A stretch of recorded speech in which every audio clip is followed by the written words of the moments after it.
అందరికీ నమస్తే. Welcome to my channel V for vocabulary in Telugu.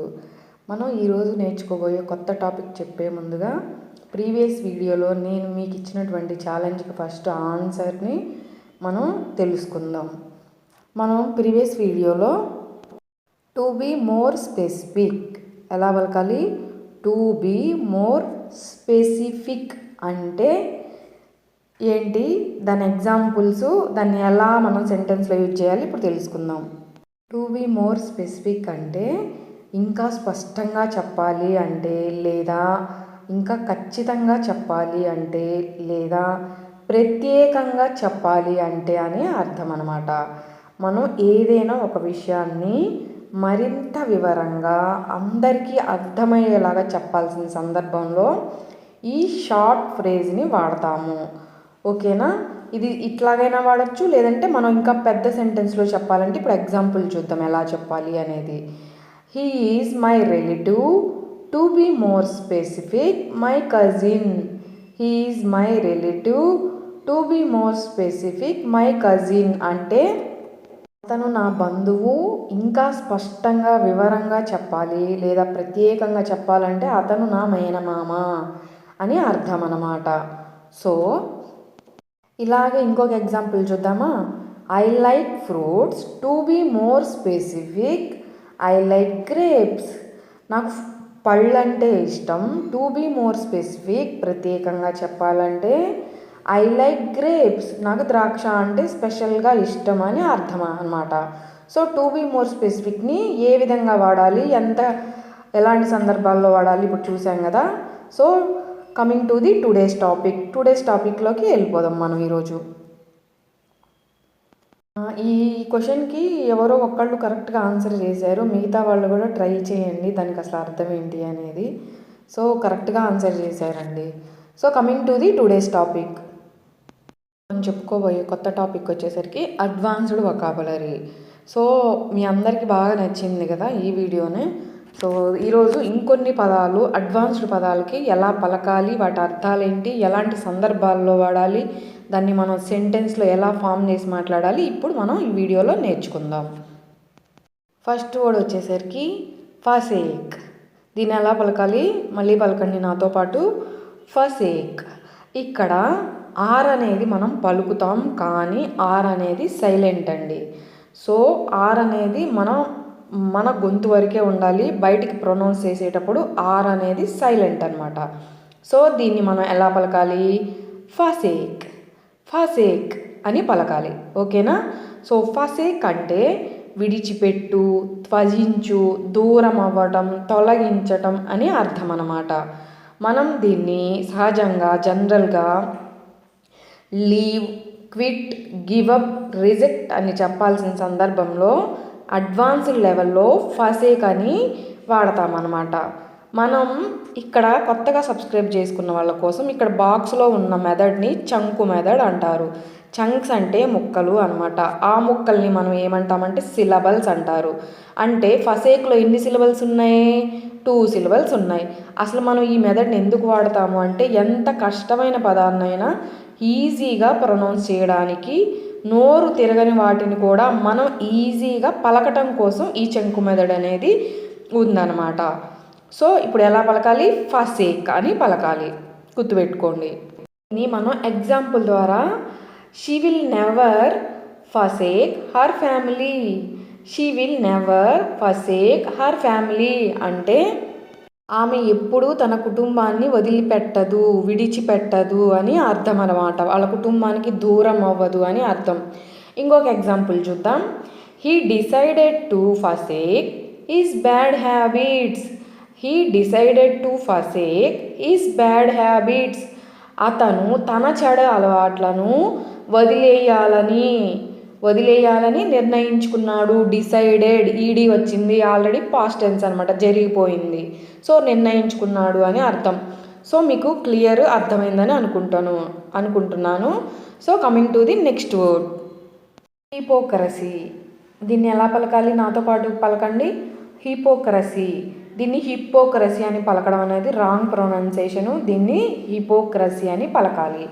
So hypocrisy అంటే కపట నాటకం, వంచన చేయటం, ద్వేషభావం, నీతులు చెప్పడం, అంటే తాను పాటించకుండా పక్కనోళ్ళకి నీతి సూక్తులు చెప్పారు ఇట్లా చేయి అట్లా చేయి అని చెప్తూ ఉంటారు కదా కొంతమంది, దాన్నే హిపోక్రసీ అని అంటారనమాట. సో దీన్ని మనం జనరల్గా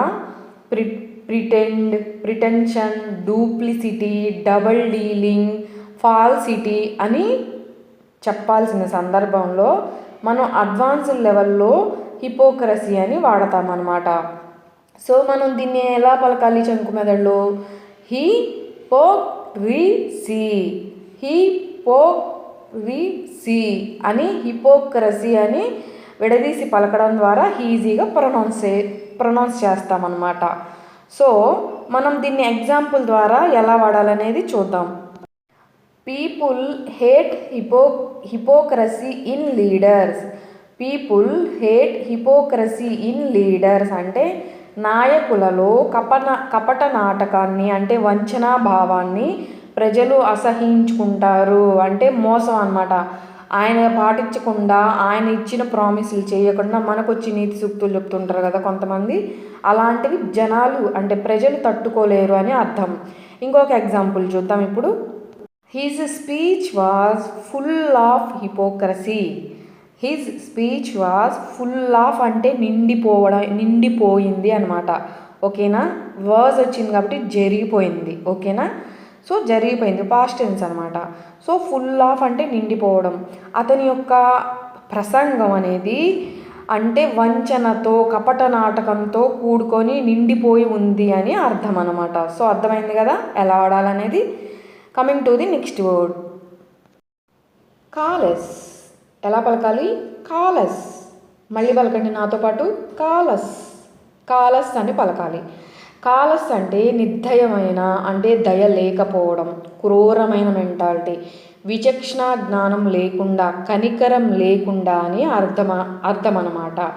సో మనం జనరల్గా heartless, unfeeling, uncaring, cold hearted, hard, stony hearted, insensitive అని చెప్పాల్సిన సందర్భంలో మనం కాలెస్ అని వాడతామన్నమాట అడ్వాన్స్డ్ లెవెల్లో.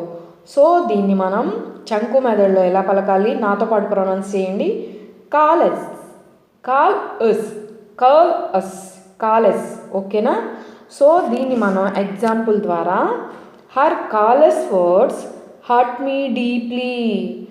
Her callus words hurt me deeply అంటే ఆమె నిర్దయమైన మాటలు, అంటే ఆమె జాలి లేని, దయలేనటువంటి మాటలు నన్ను చాలా బాధించాయి. హర్ట్ మీ డీప్లీ, చాలా బాధించాయి అని అర్థం అనమాట.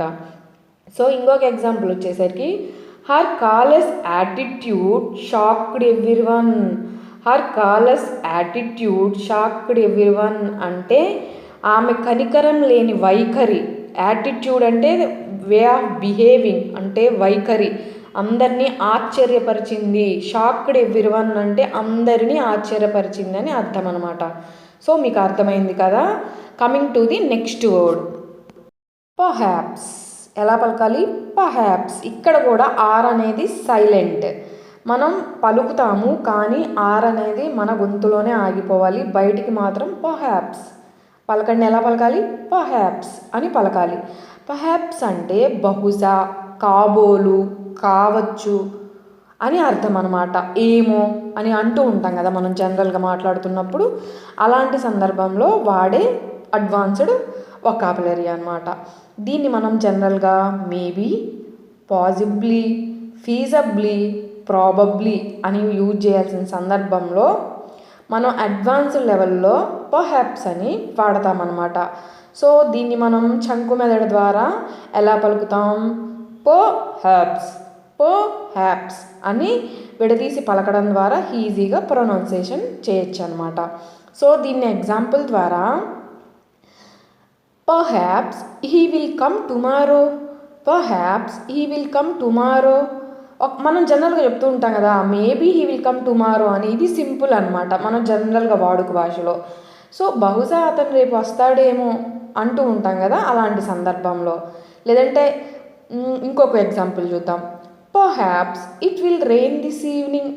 Perhaps it will rain this evening అంటే బహుశా ఈ సాయంత్రం వర్షం పడచ్చేమో అని అర్థం అనమాట. సో అర్థమైంది కదా, ఏమో, కావచ్చేమో అంటే ఏదైనా ఒక అనుమానం లేదా జరగడానికి అవకాశం ఉండొచ్చు అని చెప్పాల్సిన సందర్భంలో వాడే ఒక అడ్వాన్స్డ్ వొకాబులరీ అనమాట.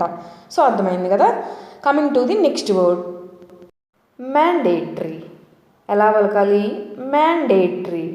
మనం జనరల్గా ప్రొనౌన్సియేషన్ ఇది కూడా కరెక్ట్ చేసుకోవాలి. మ్యాండేటరీ అంటాము, మ్యాండేటరీ కాదు, మ్యాండేటరీ. ఓకేనా? మ్యాండేటరీ అని పలకాలి. ఓకేనా? అంటే తప్పనిసరి. మనకి జనరల్గా ఎక్కువ సార్లు మనం వాడే పదమే. సో తప్పనిసరి, ఆదేశక పూర్వకమైన లేదంటే నిబంధనల ప్రకారం ఖచ్చితంగా చేయాల్సిన పని గురించి చెప్పాల్సిన సందర్భంలో మ్యాండేటరీ అనే వొకాబులరీని వాడతామన్నమాట. మనం జనరల్గా ఏం వాడతాం దీని ప్లేస్లో?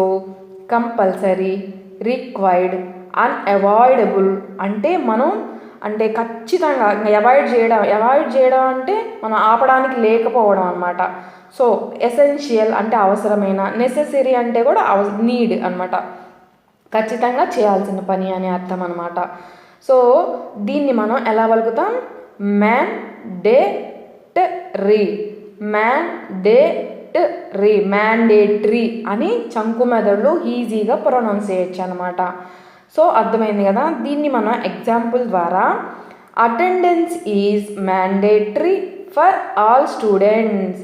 Attendance is mandatory for all students అంటే హాజరు అనేది అందరి విద్యార్థులకు తప్పనిసరి. ఇది నిజమే కదా.